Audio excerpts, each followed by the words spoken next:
কৃষক বন্ধু প্রকল্পের সকল উপভোক্তাদের এই ফিল্ড ভেরিফিকেশন ফর্মটিকে ফিল আপ করতে হবে। কিভাবে আপনারা একদম সঠিক পদ্ধতিতে স্টেপ বাই স্টেপ এই ফর্মটিকে হাতের কলমে ফিল আপ করবেন সেটা এই ভিডিওতে দেখাবো। পাশাপাশি এই ফর্মটি আপনারা কোথায় জমা দেবেন, কি কি ডকুমেন্টস লাগবে, কোন ভুলগুলি করা চলবে না, কোন ভুলগুলি করলে নাম বাতিল হয়ে যেতে পারে। এছাড়াও আপনাদের সবচেয়ে বড় সমস্যা কেবিআইডি, আপনারা কিভাবে কেবিআইডি 1 মিনিটেই দেখে নিতে পারবেন, সম্পূর্ণটা থাকছে এই ভিডিওতে। চলুন প্রথম থেকে এই ফর্মটি কিভাবে ফিল আপ করবেন দেখে নেওয়া যাক। এই অ্যানেক্সার 1 কৃষক বন্ধু প্রকল্পের ফিল্ড ভেরিফিকেশন ফর্মটি আপনারা যে কোনো জেরক্স দোকান থেকেও পেয়ে যাবেন, বা আপনাদের ওখানে যদি কোনো ক্যাম্পের আয়োজন করা হয় তাহলে সেই ক্যাম্প থেকেও পাবেন। এখন দেখে নিন কিভাবে ফর্মটি ফিল আপ করবেন। প্রথমেই রয়েছে কৃষক বন্ধু আইডি নম্বর, অর্থাৎ কেবিআইডি। কেবিআইডি আপনারা খুব সহজে দেখে নিতে পারবেন। এর জন্য গুগলে গিয়ে সার্চ দেবেন krisokbandhu.wv.gov.in, এই অফিসিয়াল ওয়েবসাইট থেকে ওপেন করে নেবেন। এখানে একটি অপশন দেখতে পাবেন নথিভুক্ত কৃষকের তথ্য, এই অপশনের উপর ক্লিক করে দেবেন। এরপর পরবর্তী পেজটি ওপেন হয়ে যাবে। এখান থেকে আপনারা সিলেক্ট করে নেবেন কিভাবে সার্চ করতে চাইছেন। ভোটার আইডি, আধার কার্ড, মোবাইল নম্বর, প্রত্যেকটি অপশন এখানে রয়েছে, আপনারা সিলেক্ট করে নেবেন আপনাদের ক্ষেত্রে যেটা সুবিধা হবে। যদি এখান থেকে আধার কার্ডটিকে সিলেক্ট করেন, এখানে আধার আইডি নাম্বারটিকে বসিয়ে দেবেন। এরপর এখানে I am not a robot এখানে ক্লিক করে দেবেন। মাঝে মধ্যে এখানে ছবি সিলেক্ট করতে বলে, যেটা বলবে সেই ছবিটা আগে সিলেক্ট করে নেবেন, দেন সার্চ বাটনে ক্লিক করে দেবেন। এখানে আপনার কৃষক বন্ধু আইডি নাম্বারটা দেখতে পাবেন, আধার নম্বরটি থাকবে, এখানে কৃষকের নাম থাকবে, ডিস্ট্রিক্ট নেম থাকবে, ব্লক নেম থাকবে, প্রত্যেকটি ডিটেলস কিন্তু এখানে শো করবে। সো এখান থেকে খুব সহজে আপনি এই কেবিআইডিটি দেখে নিতে পারছেন, যেটাকে আপনি এখানে বসিয়ে দেবেন। এরপর সিরিয়াল নম্বর আপনার জানা থাকলে বসাবেন, না হলে বসানোর দরকার নেই। এরপর চলে আসুন নিচে, এখানে দুটি কলাম দেখতে পাবেন। মূলত এই জায়গাটিতে আপনারা ফিল আপ করবেন এবং এই জায়গাটি ভেরিফিকেশনের জন্য যিনি আপনার ফর্মটি ভেরিফিকেশন করবেন এই জায়গাটি তিনি ফিল আপ করবেন।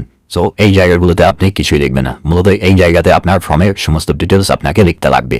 ফার্স্ট রয়েছে সুবিধাভোগীর নাম, অর্থাৎ কৃষক বন্ধুর রেকর্ডের বা ব্যাংক পাসবুকে যেমন নামের স্পেলিং রয়েছে সেই নামের স্পেলিংটিকে লিখে দেবেন। কেবিআইডি বের করার ক্ষেত্রে ওখানে নামের স্পেলিংটি দেখতে পেয়েছেন, ওটাকে আপনি লিখে দেবেন।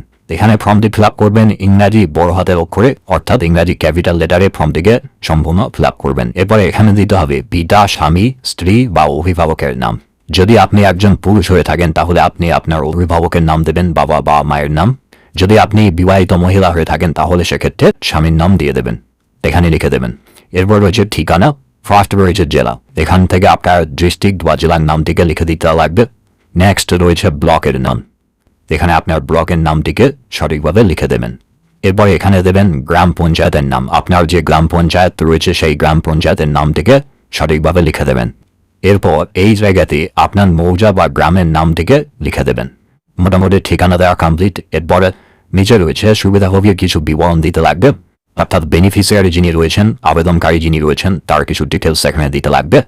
প্রথমেই আপনাকে দিতে হবে ব্যাংকের ডিটেলস, এখানে ব্যাংকের নামটিকে সঠিকভাবে লিখে দেবেন, আইএফএসসি কোডটিকে এখানে বসিয়ে দেবেন এবং সঠিকভাবে অ্যাকাউন্ট নম্বরটিকে এখানে লিখে দেবেন।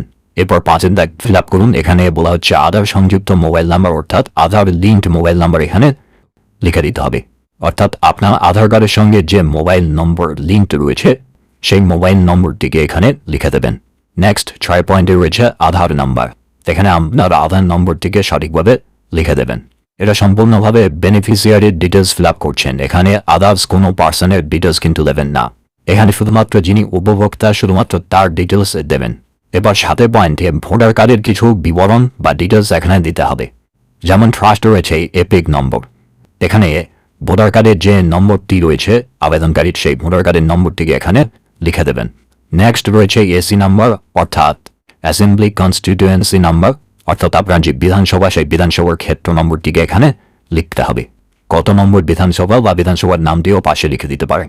হলো নেক্সট রয়েছে পার্ট নম্বর, অর্থাৎ আপনি যে বুথে ভোট দেন সেই বুথ নম্বরটিকে এখানে লিখে দিতে হবে। পার্ট নম্বর দেওয়ার পর নিচে রয়েছে সিরিয়াল নাম্বার, এখানে ভোটার লিস্টের সিরিয়াল নাম্বার কত রয়েছে আপনার নামের সেটা আপনি এখানে লিখে দেবেন। পুরো ডিটেলসটা কিন্তু আপনারা অনলাইনে দেখে নিতে পারবেন, কিভাবে দেখতে হয় সেটা যদি জানতে চান অবশ্যই ভিডিও বানিয়ে দেব।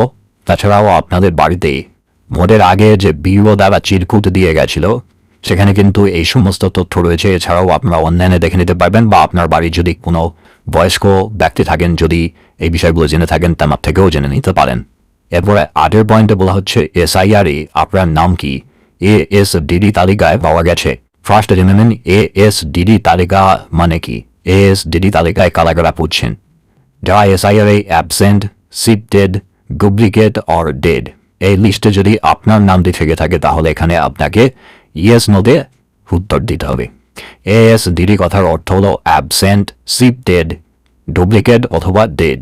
এই লিস্টে যদি আপনার নামটি না থাকে তাহলে আপনি এখানে নো লিখে দেবেন। এরপর আগের খতে বলা হচ্ছে আপিল ট্রাইব্যুনালে মুলতবি রয়েছে, অর্থাৎ SIR আপনার নামটি বাদ গেছিল, আপনি কি ট্রাইব্যুনালে আবেদন করেছেন, কেস পেন্ডিংয়ে রয়েছে, ইয়েস নো যেটা হবে সেটা লিখে দেবেন। এরপর আরের বদে বলা হচ্ছে আপনি কি CA এর জন্য আবেদন করেছেন এবং আপনার অ্যাপ্লিকেশন কি পেন্ডিংয়ে রয়েছে। যদি আবেদন না করে থাকেন তাহলে এখানে নো লিখে দেবেন। দেখুন এই জায়গাটি কিন্তু ভীষণ ভাইটাল।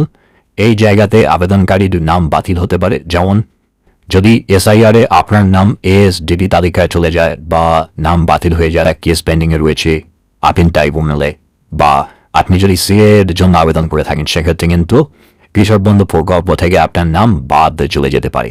এই বিষয়ে সঠিক গাইডলাইন নেই, তবে যতটা জানা যাচ্ছে এইসব ক্ষেত্রে আবেদনকারীর নাম বাতিল হতে পারে। তাই একদম দেখে শুনে সঠিকভাবে ফিল আপ করবেন, কোনো রকম ভুল করবেন না এই জায়গাতে। আচ্ছা, এরপর চলে আসুন 9 নম্বর পয়েন্টে, যেখানে বলা হচ্ছে PM কিষানের সুবিধাভোগী কিনা, অর্থাৎ আপনি কি PM কিষানের একজন উপভোক্তা। যদি তাই হয় তাহলে কিন্তু এই ফর্মটি আপনার জন্য নয়। যারা শুধুমাত্র কৃষক বন্ধুর বেনিফিশিয়ারি তাদেরকেই এই ফর্মটি ফিল আপ করতে বলা হয়েছে। যারা PM কিষান পান তাদের জন্য কিন্তু এই ফর্মটি নয়। সো অবভিয়াসলি আপনি এখানে নো লিখে দিচ্ছেন, আপনি PM কিষানের সুবিধাভোগী নন। এরপর চলে আসুন 10 নম্বর পয়েন্ট, যেখানে বলা হচ্ছে প্রধান পেশা। এখানে উপভোক্তা কোন পেশার সঙ্গে যুক্ত। দেখুন আপনার অল্প কিছু জমি রয়েছে যেখানে আপনি চাষবাস করেন, তার জন্যই কিন্তু আপনি কৃষক বন্ধু প্রকল্প পান। তো সেক্ষেত্রে এখানে আপনার যে পেশা, আপনি কোন কাজের সঙ্গে যুক্ত, অবশ্যই সেটা দেখে শুনে সিলেক্ট করবেন। এখানে ফার্স্ট অপশন যেটা রয়েছে কৃষক, সেটা সিলেক্ট করার চেষ্টা করবেন। এছাড়াও অনেকগুলি অপশন রয়েছে, আপনার ক্ষেত্রে যেটা ঠিক হবে সেটা সিলেক্ট করবেন। তবে কৃষক রাখলেই আপনি কিন্তু 100% আপনার নামটি বাদ যাবে না, আপনি কৃষক বন্ধুর টাকা অবশ্যই পাবেন। এরপর রয়েছে 11 নম্বর পয়েন্ট, যেখানে বলা হচ্ছে চাষযোগ্য জমির বিবরণ। এখানে আপনার জমির কিছু ডিটেলস দিতে লাগবে, যেমন ফার্স্ট রয়েছে জেল নাম্বার, এখানে জেল নম্বরটিকে লিখে দেবেন। নেক্সট রয়েছে খতিয়ান নম্বর, এখানে খতিয়ান নম্বর আপনি পর্চাতে দেখতে পেয়ে যাবেন, আপনার কাছে যে জমির পর্চা রয়েছে সেখানে কিন্তু এই সমস্ত ডিটেলস পেয়ে যাবেন। খতিয়ান নম্বর সেখান থেকে দেখে লিখে দেবেন। আচ্ছা, নেক্সট রয়েছে প্লট নম্বর, অর্থাৎ আপনার যে জমির দাগ নাম্বারগুলি রয়েছে সেগুলো এখানে লিখে দেবেন। কোমা দিয়ে দিয়ে প্রত্যেকটি দাগ নাম্বার এখানে লিখে দেবেন। এরপর 11 ঘতে বলা হচ্ছে চাষযোগ্য জমির পরিমাণ, এখানে একরে কিন্তু আপনার লিখতে হবে। আপনার কতটুকু পরিমাণ জমি রয়েছে সেই জমির পরিমাণটুকু এখানে একরে লিখতে হবে। যেটাতে আপনি চাষবাস করেন চাষযোগ্য জমির পরিমাণ, এটা আপনি কিভাবে পাবেন, কোথায় পাবেন, এটা আপনার যে পর্চা রয়েছে, জমির পর্চা রয়েছে, সেই পর্চাতে কিন্তু একরে লেখা রয়েছে যে আপনার কত একর জমি রয়েছে টোটাল, সেখানে যেটা লেখা থাকবে সেটাই এখানে লিখে দেবেন। এরপর 11 মধ্যে বলা হচ্ছে স্বত্বলিপি এর তারিখ, অর্থাৎ খতিয়ানের তারিখ, অর্থাৎ আপনি কোন ডেটে খতিয়ানটি নিয়েছেন প্রিন্ট আউট করে সেই ডেটটি এখানে লিখে দেবেন।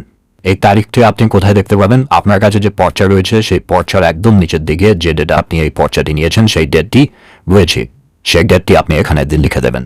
আর সবচেয়ে গুরুত্বপূর্ণ বিষয়, এই যে পর্চাটি আপনি ব্যবহার করবেন যেখানে আপনি খতিয়ান নম্বর, খতিয়ান ডেট, এগুলি কিন্তু নতুন পর্চা তুলবেন এই 2026 সালে, সেই পর্চাটি কিন্তু এই ফর্মটির সাথে লাগবে। আগেকার পুরনো পর্চা আপনি দিতে পারবেন না, সরাসরি অফিসাররা জানিয়ে দিয়েছেন যে নতুন পর্চায় আপনাকে আবেদন করতে হবে। কারণ কি, আপনি জমি বিক্রয় করেছেন কিনা সেই জন্য কিন্তু নতুন পর্চা ওখানে ব্যবহার করতে হবে। নেক্সট রয়েছে 11 চ, আমি জানতে চাওয়া হচ্ছে জমির দখলের ধরন, অর্থাৎ আপনি জমিটি উত্তরাধিকার সূত্রে পেয়েছেন, ক্রয় করেছেন বা হস্তান্তর বা অন্যান্য সবকটি অপশান এখানে রয়েছে। আপনার ক্ষেত্রে যেটা ঠিক হবে সেটাই লিখবেন। যদি আপনি ক্রয় করে থাকেন সেটা এখানে লিখে দেবেন, পারচেস কথাটি। এরপর সব শেষের পয়েন্টে বলা হচ্ছে 12 নম্বর পয়েন্টে আয়কর প্রদানকারী কিনা, অর্থাৎ আপনি ইনকাম ট্যাক্স পে করেন কিনা। ইয়েস নোতে আপনাকে উত্তর দিতে হবে। যদি আপনি ইনকাম ট্যাক্স দেন সেক্ষেত্রে কিন্তু এই কৃষক বন্ধু প্রকল্প আপনি পাবেন না। আর আপনারা জেনে থাকবেন ইনকাম ট্যাক্স তারাই দেন যাদের মাসিক ইনকাম 1 লক্ষ টাকারও বেশি। সো আপনার এখানে আপনার ক্ষেত্রে যেটা ঠিক হবে ইয়েস অথবা নো লিখে দেবেন। এখানে উপভোক্তার ডিটেলস দেওয়া সম্পূর্ণভাবে শেষ হলো, তবে কিন্তু ফর্ম ফিল আপ শেষ হয়নি। চলে আসুন পরবর্তী পৃষ্ঠায়। আপনি যদি বিবাহিত পুরুষ হয়ে থাকেন তাহলে এখানে আপনার স্ত্রীর কিছু ডিটেলস দিতে লাগবে। এবং আপনি যদি বিবাহিত মহিলা হয়ে থাকেন তাহলে আপনার স্বামীর ডিটেলসগুলি এখানে দিতে হবে।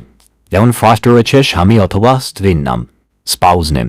এখানে আপনার ক্ষেত্রে যেটা হবে, আপনি যদি বিবাহিত মহিলা হয়ে থাকেন তাহলে আপনার স্বামীর নাম লিখে দেবেন, আপনি যদি বিবাহিত পুরুষ হয়ে থাকেন তাহলে আপনার স্ত্রীর নাম লিখে দেবেন। এরপর 14 নম্বর দাগে বলা হচ্ছে তার ব্যাংক ডিটেলস লাগবে, এখানে ব্যাংক ও ব্রাঞ্চের নাম লিখতে হবে। নেক্সট রয়েছে আইএফএসসি কোড, ব্যাংকের যে আইএফএসসি কোড সেটিকে এখানে লিখতে হবে। এরপর এখানে ব্যাংক অ্যাকাউন্ট নম্বরটিকে লিখে দেবে। এরপর 15 নম্বর পয়েন্টে বলা হচ্ছে আধার সংযুক্ত মোবাইল নম্বর। এখানে যার ডিটেলস দিচ্ছেন তার আধার কার্ডের সঙ্গে যে মোবাইল নম্বরটি লিঙ্ক রয়েছে সেই মোবাইল নম্বরটিকে এখানে লিখে দেবে। নেক্সট তার আধার কার্ডের নম্বরটিকে লিখে দেবেন, তার ভোটার কার্ডের নম্বরটিকে এখানে লিখে দেবেন। নেক্সট অ্যাসেম্বলি কনস্টিটিউয়েন্সি অর্থাৎ বিধানসভার নামটিকে এখানে লিখে দেবেন। এবার পার্ক নম্বরটিকে এখানে লিখে দেবেন অর্থাৎ বুথ নম্বরটিকে এখানে লিখে দেবেন এবং আপনি যে যার ডিটেলস দিচ্ছেন তার যে নাম ভোটার লিস্টে কত নম্বর সিরিয়ালে রয়েছে সেই সিরিয়াল নম্বরটিকে এখানে লিখে দেবেন। তারপর 18 নম্বর পয়েন্টে বলা হচ্ছে কেবিএন এর সুবিধাভোগী কিনা, তিনি কি কৃষক বন্ধুর সুবিধাভোগী, এখানে সেটাই জানতে চাওয়া হচ্ছে। যদি ইয়েস হয় আপনি ইয়েস লিখে দেবেন, যদি নো হয় না হয় তাহলে এখানে নো লিখে দেবেন। এবার চলে আসুন 19 নম্বর পয়েন্ট, যেখানে প্রথমে বলা হচ্ছে এসআইআর এ যে ডিটেলস দিচ্ছেন তার নাম কি এএসডিডি তালিকায় পাওয়া গেছে, অর্থাৎ অ্যাবসেন্ট, সিটেড, ডিলেটেড বা ডেড এই লিস্টে পাওয়া গেছে, ইয়েস নো যেটা হবে সেটা লিখে দেবেন। নেক্সট এখানে জানতে চাওয়া হচ্ছে এসআইআর এর নাম কি ডিলেটেড হয়েছিল এবং আপিল ট্রাইব্যুনালে আবেদন করার পর বর্তমানে কেস পেন্ডিং এ রয়েছে, ইয়েস নো যেটা হবে সেটা লিখে দেবেন। নেক্সট রয়েছে সিএএ এর জন্য আবেদন করেছেন কিনা ওই ব্যক্তি, যার ডিটেলস এখানে দিচ্ছেন, সিএ এর অ্যাপ্লিকেশন পেন্ডিং এ রয়েছে, ইয়েস নো যেটা লিখতে হবে, আপনার ক্ষেত্রে যেটা হবে সেটা লিখে দেবেন। এরপর রয়েছে পিএম কিষানের সুবিধাভোগী কিনা, তাতে যার ডিটেলস দিচ্ছেন তিনি পিএম কিষান পান কিনা, হ্যাঁ কি না সেটা এখানে লিখে দেবেন ইয়েস নোতে। এরপর শেষে রয়েছে প্রধান পেশা, অর্থাৎ শেষে জানতে চাওয়া হচ্ছে তার পেশা কি, অর্থাৎ তিনি কি কাজের সঙ্গে যুক্ত। কৃষক হলে এখানে ফার্মা লিখে দেবেন বা অন্য কোনো ক্ষেত্রে হলে এখানে সেটা লিখে দেবেন।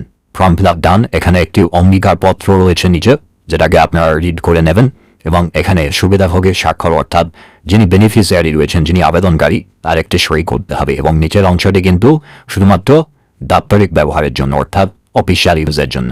সো এই জায়গাটাতে আপনি কোনো কিছুই লিখবেন না। এই ছিল ফর্ম ফিল আপের সম্পূর্ণ পদ্ধতি, কোন ক্ষেত্রে কোথায় কি লিখিয়ে আপনার আবেদন বাতিল হতে পারে সেটাও জানিয়েছি। কেবি আইডি আপনি কিভাবে দেখতে পাবেন সেটাও দেখিয়েছি। এখন জেনে নিন ফর্মটিকে আপনি কোথায় জমা দেবেন এবং ফর্মটির সাথে কি কি ডকুমেন্টস জেরক্স করে দিতে লাগবে। ফার্স্ট অফ অল এই ফর্মটিকে আপনারা আপনাদের যে নিকটবর্তী এডিও অফিস রয়েছে সেখানে গিয়ে জমা দেবেন। মনে রাখবেন বিডিও অফিস নয় কিন্তু এডিও অফিস। অনেক ক্ষেত্রে আপনাকে যেতে লাগবে না এনি অফিস, আপনার এলাকায় কোনো একটা ক্যাম্পের আয়োজন করা হবে বা পঞ্চায়েত বা কোনো একটা নির্দিষ্ট স্থানে কিন্তু এই ফর্মটি জমা নেওয়ার কাজ চলবে বা চলতে পারে, বর্তমানে চলছে, সেখানে কিন্তু আপনারা ফর্মটিকে জমা করতে পারবেন। এছাড়াও আপনি এডিও অফিসে গিয়ে জমা করতে পারবেন। নেক্সট জেনে নিন যে কী কী ডকুমেন্টস লাগবে, এই ফর্মটির সাথে কোন কোন ডকুমেন্টসের জেরক্স আপনাকে দিতে লাগবে। মূলত এই ফর্মটির সাথে যে যে ডকুমেন্টসগুলি দিতে লাগবে সেগুলি হলো আধার কার্ড, ভোটার পরিচয়পত্র অর্থাৎ ভোটার কার্ডের জেরক্স, আধার কার্ডের জেরক্স, ব্যাংক পাসবুকের জেরক্স কপি, যে অ্যাকাউন্টে কৃষক বন্ধুর টাকা ঢুকে সেই অ্যাকাউন্টেই দেওয়ার চেষ্টা করবেন এবং সেই অ্যাকাউন্টটি ডিবিটি লিঙ্ক করে রাখবেন, কারণ এখন সমস্ত প্রকল্পের টাকা কিন্তু ডিবিটির মাধ্যমে দেওয়া হচ্ছে, তাই অবশ্যই ডিবিটি লিঙ্কটি করে রাখবেন। নেক্সট লাগবে রিসেন্ট আপনার জমির খতিয়ান বা পর্চার জেরক্স। আপনার কাছে আগে থেকে যে খতিয়ান বা পর্চা রয়েছে সেটা জেরক্স করে দিয়ে কিন্তু হবে না, এখন আপনাকে জেরক্স করতে হবে, খতিয়ান বা পর্চা নতুন করে তুলতে হবে, সেটাকে আপনি দেবেন। আর যে যে ডকুমেন্টস আপনি দেবেন সেই প্রত্যেকটি ডকুমেন্টসের জেরক্স কপি ঠিক নিচে সেলফ অ্যাটেস্টেড করে দেবেন, অর্থাৎ নিজেরা সই করে দেবেন। মূলত অফিসিয়ালি এই কটি ডকুমেন্টস লাগছে, তবে বিভিন্ন এরিয়া থেকে বিভিন্ন রকম কিন্তু উল্লেখ করতে পারেন যেটা আপনারা জেনে শুনে তবে কিন্তু ফর্ম জমা দিতে যাবেন। সো ভিডিওটি এখানে শেষ করছি। এতটুকু ছিল ভিডিও কৃষক বন্ধু প্রকল্পের যে ফিল্ড ভেরিফিকেশন ফর্ম কিভাবে আপনারা সঠিক পদ্ধতিতে ফিল আপ করবেন, এছাড়াও আপনাদের যে সমস্ত জিজ্ঞাসা ছিল সেগুলো স্টেপ বাই স্টেপ আপনাদের সাথে শেয়ার করলাম।